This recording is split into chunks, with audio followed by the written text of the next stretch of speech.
Good evening and a very warm welcome to First Issues. As tonight we look into the valuable learnings that the consumer, business and other members of the financial services sector can glean from FNBB's performance as reflected in their half-year financial results as at December 2016. The announcement was made last Thursday, the 23rd of February, at the Avani Hotel Conference Centre here in Gaborone, by FNBB CEO Stephen Bogatsu and CFO Makgaudi Bakwane to a gathering of analysts and other industry stakeholders. An environment in which consumers are increasingly under pressure as salary increases have not been enough to compensate for inflation, and in which unemployment remains high, compounded by the job losses we have seen across the country, was described. Given the environment that we are operating in, where consumer incomes are under a lot of strain, we had to take those steps around the consumer with a bit of caution. And that is why we focused on certain areas such as schemes from industries that we believe would not be vulnerable to the harsh economic conditions, and hence the improvement in our advances. We took deliberate steps to look at our cost of funding, but at the same time attempt to lengthen the maturity profile of our business. The deliberate steps that we took have obviously assisted in lowering the cost of funding, resulting in the improvement in net interest income. The segment growth actually reflects our strategies on how we actually fund our book. Retail growth of 47% to about 4.3 billion has primarily been led by our increase in the client base, as well as penetration through diverse new products. Business deposits have grown about 5% to 5.6 billion, where we've seen client acquisitions in the business banking sub-segments, as well as in the commercial segments. At the time of reporting, we were working on the numbers of around October, when credit extension was about 8%. FNB grew about 14% year on year, so we grew ahead of market. And this growth was primarily led by the retail segment.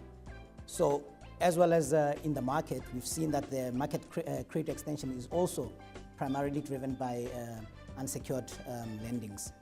So FNB's growth of 14% saw our market share improving to about 30%.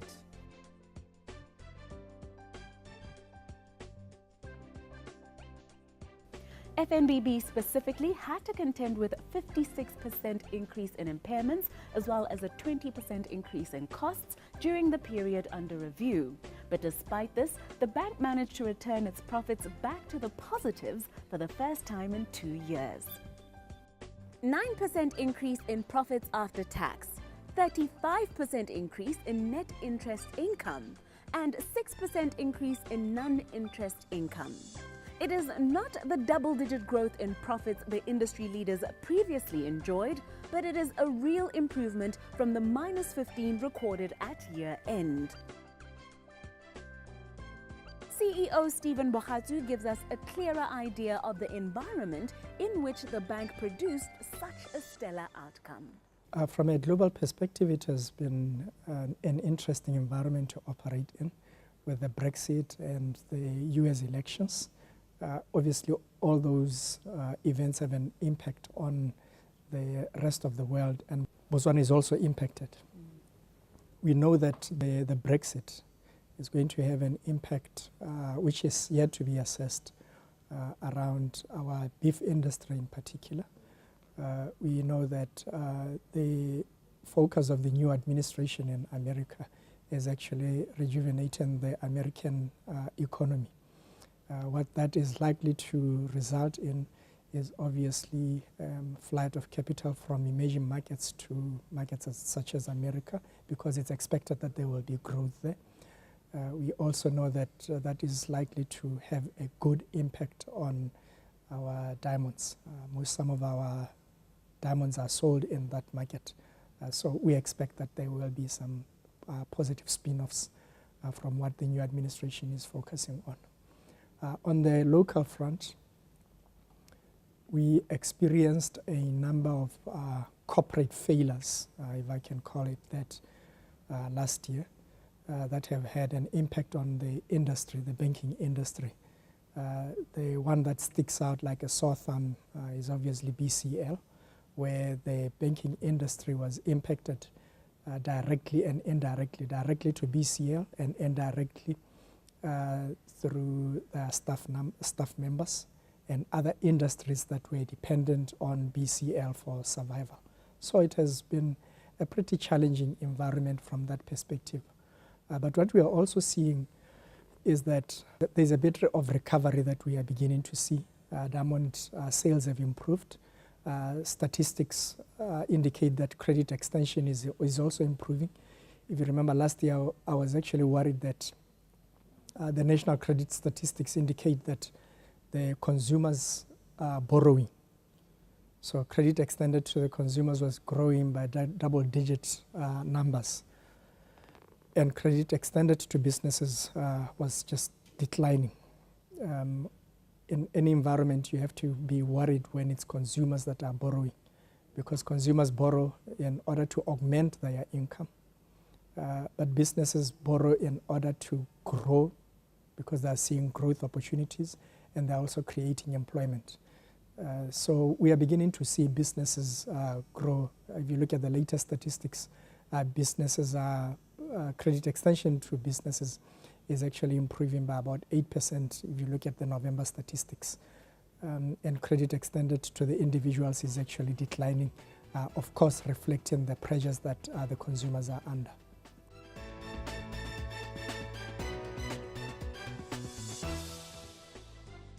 Welcome back to First Issues as we continue to discuss FNB Botswana's half-year financial results as at December 2016, considering what they reveal about the current state of the financial services sector.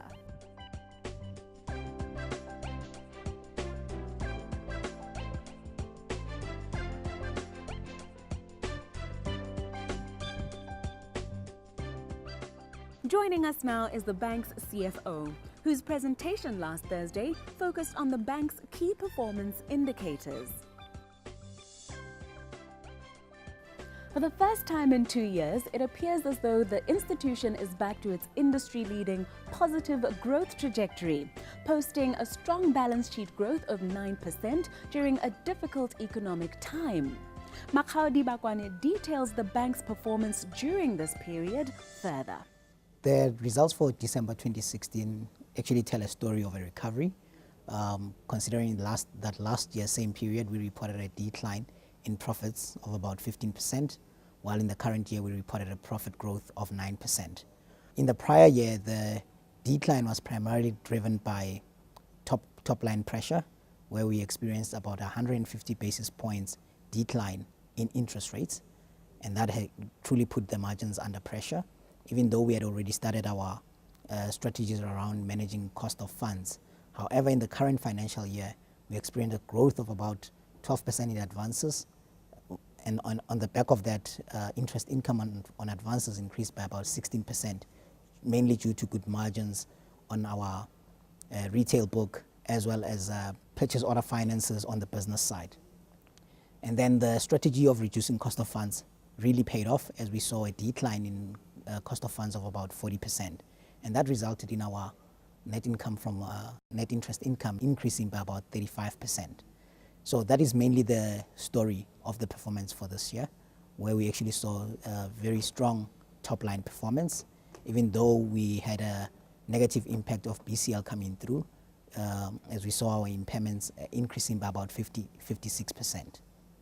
How was this reduction in cost of funds facilitated? All right. Achieved, I should say. Over the last 2 years, we've been driving the strategy of balance sheet efficiencies, ensuring that we are able to extract as much value out of the balance sheet as possible. And one of the avenues that we felt we could actually extract more value was through the management of the way we actually fund the business. Historically, we were predominantly dependent on professional funding. However, we then shifted more towards the strategy of increasing our core deposits, which is mainly current accounts. We saw very good growth in the retail space on the back of customer number growth, as well as penetration of products as we increase our VSI. We also saw very good growth on both RMB and the business segment through client acquisitions. So that has actually resulted in the increase in the core deposits, which has then lowered our overall cost of funds. Despite what the bank has described as a cautiously optimistic outlook, what would you say are the risks that you're still looking out for? The risks are mainly twofold. Liquidity has not fully settled within the banking system. Therefore, we are expecting some increase in our cost of funding, and we've seen that started playing out as we've had to pay up on some of our deposits. But as well, it's a deliberate strategy as we lengthen the term of our book. And then secondly, the liquidations that have played out in the market, such as BCL, haven't played out fully.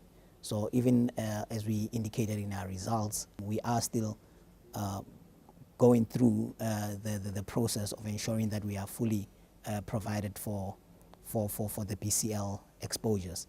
And we've also seen some further challenges down the stream coming. We expect that the businesses downstream to BCL business also being negatively impacted. And we also are expecting some challenges coming through in some of the SOEs in the government. So impairments is another major risk that we foresee in the near future.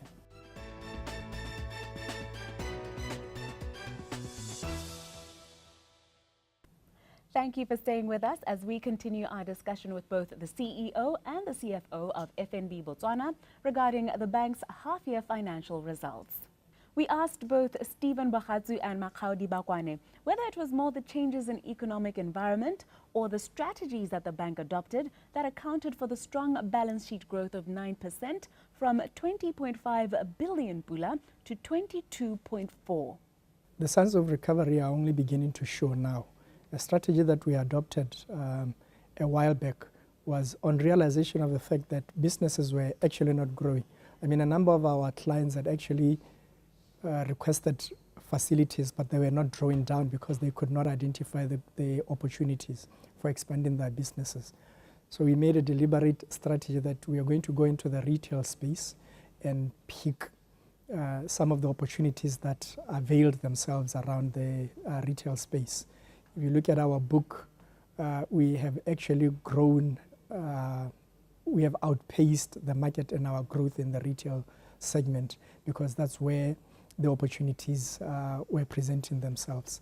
So we did not follow the market, we went against the market. But of course, now and going into the future, we are a lot more cautious because of the pressure that we know the consumers are under. Would you say then that that was the main reason FNB got to enjoy this 9% growth? If we dissect our income statement, the growth for us came from interest income. That is interest income from advances. And the improvement in margin actually indicate that the interest income was extracted from the retail space where we enjoy much better margins. Then when you look at the advances, we took a bit of strain, as I said, from BCL, where we have had to provide for some of the exposures to BCL as a result of its liquidation. Then when you look at our non-interest revenue, our non-interest revenue grew by about 7%. And you will remember that last year, the moratorium was lifted, and with the upliftment of the moratorium, we were able to increase our prices by only about 2%, an average of about 2%, but we still managed to achieve a growth of 7% because we focused on what we call VSI. VSI simply means the number of products that we are able to offer any one particular customer. So if we increase the number of products that we are able to give to a customer, we are obviously bringing in convenience to the customer's life, and we will make a bit of revenue as a result of that. When you look at our cost line increased significantly because we decided that we are going to continue investing.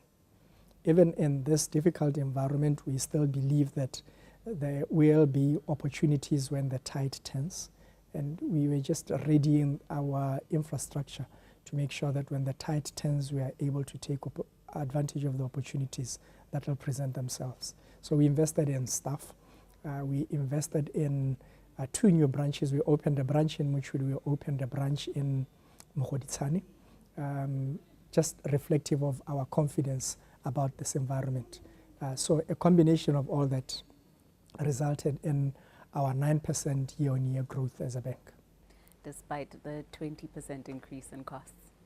Despite the 20% increase in cost, which I don't want to look at as cost, but as investment. Yes. Definitely. But also remember, numbers were included in that 20% once-off costs, such as KYC costs, where we are trying to remove the pain from our customers associated with Know Your Customer documents that they are supposed to submit to banks as and when they need certain products. We are digitizing that entire process so that we don't keep on asking for the same documents from our customers on a regular basis.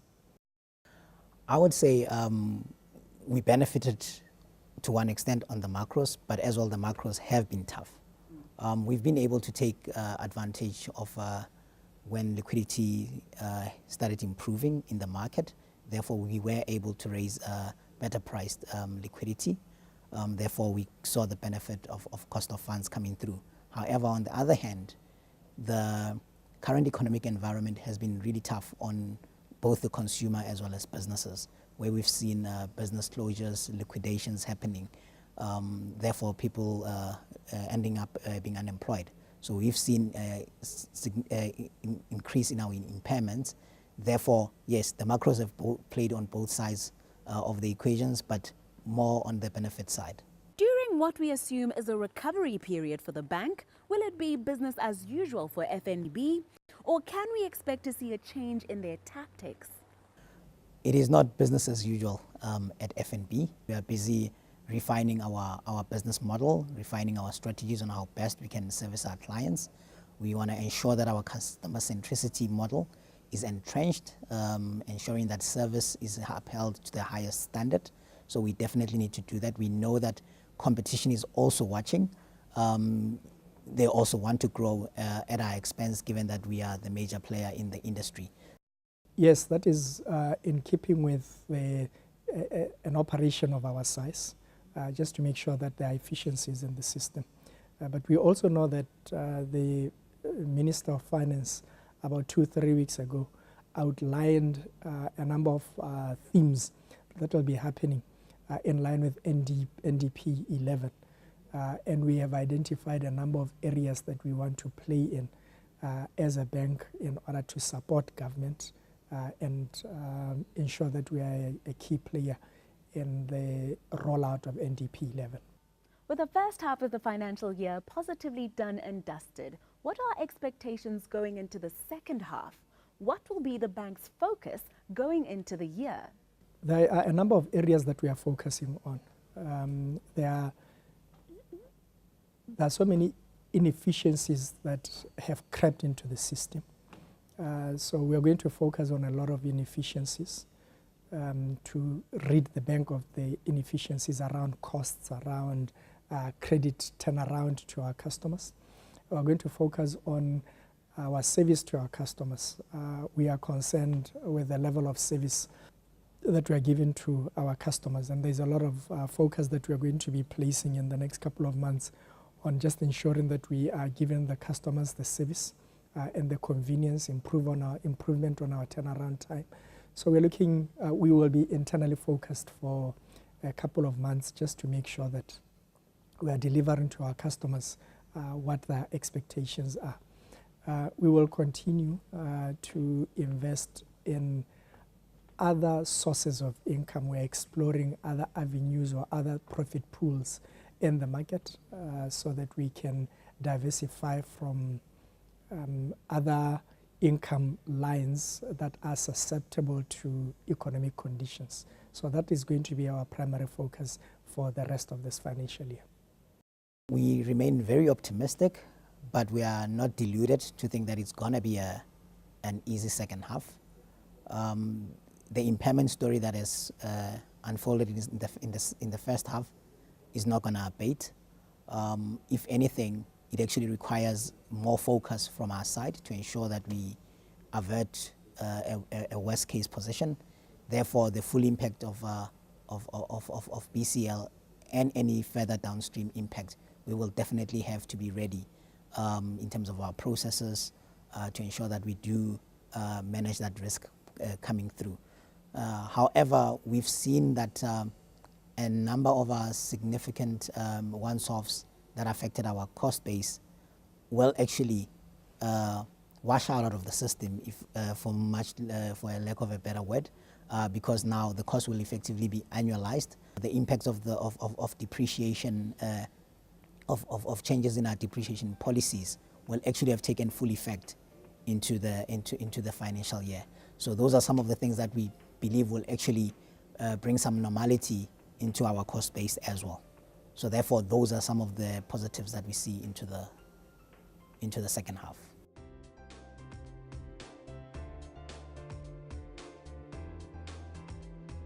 Analysts present at the half-year results announcement were impressed at the way in which FNBB diversified their sources of funding to allow them to drive this positive growth. What do you make of the environment that has been described and the measures the bank has taken? Join in the conversation on social media or via SMS. In conclusion, we now share the winning response to last week's show that featured Sefalana Group CEO Chandra Chawan on the ways in which to identify business opportunities. It comes via Facebook from Laune Setare in Tlokweng and says that from the interview, she learned that exposing children to business at an early age can make them successful entrepreneurs as they grow, and that to be successful, one should just complete one project at a time and everything will go smoothly. With that, it's good night from me, Nameto Samakula, and the First Issues team.